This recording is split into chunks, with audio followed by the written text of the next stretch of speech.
ஒரே ஒரு 5 லிட்டர் இதய மந்த்ரா கடல் எண்ணெய் பேக் ஒரு மாசம் முழுசுக்கும் அத்தனை சமையல் முடிச்சு விடலாம். இதய மந்த்ரா.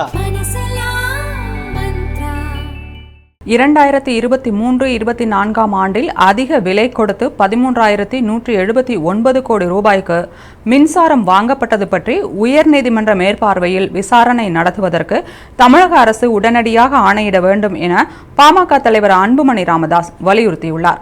இதுகுறித்து அவர் வெளியிட்டிருக்கும் அறிக்கையில், தமிழ்நாடு மின்சார வாரியம் 2023-24 ஆண்டில் அனுமதிக்கப்பட்ட அளவை விட 918 கோடி யூனிட் மின்சாரத்தை வாங்கி இருப்பதும், அதற்காக 13,179 கோடி ரூபாயை கூடுதலாக செலவழித்திருப்பதும் தெரிய வந்துள்ளது. சராசரியாக ஒரு யூனிட் 14 ரூபாய் 36 பைசா என்ற விலைக்கு பல்லாயிரம் கோடி ரூபாய்க்கு மின்சாரம் வாங்கப்பட்டதன் பின்னணியில் முறைகேடு நடந்திருக்கலாம் என்ற குற்றச்சாட்டுக்கு அரசு விளக்கம் அளிக்க வேண்டும்.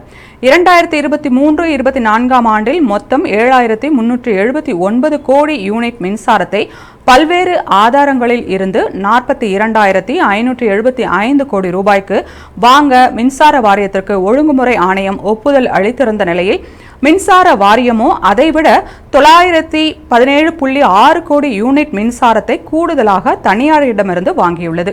இதற்காக ஒரு யூனிட்டுக்கு சராசரியாக 14 ரூபாய் 36 பைசா வீதம் 13,179 கோடி ரூபாயை தமிழ்நாடு மின்சார வாரியம் கூடுதலாக செலவழித்துள்ளதை எந்த வகையிலும் நியாயப்படுத்த முடியாது.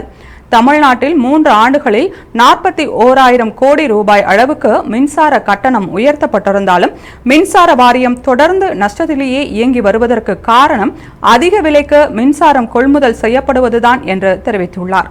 மேலும் தமிழ்நாடு மின்மிகை மாநிலமாகிவிட்டது என்று ஆட்சியாளர்கள் பெருமை பேசி வருகின்றனர் என்றும், தமிழகத்தின் ஒட்டுமொத்த மின் தேவையில் கிட்டத்தட்ட 70% மத்திய அரசின் பொதுத்துறை நிறுவனங்களிடமிருந்தும் தனியார் நிறுவனங்களிடம் இருந்தும் தான் வாங்கப்படுகிறது என்று அன்புமணி ராமதாஸ் அம்பலப்படுத்தியுள்ளார்.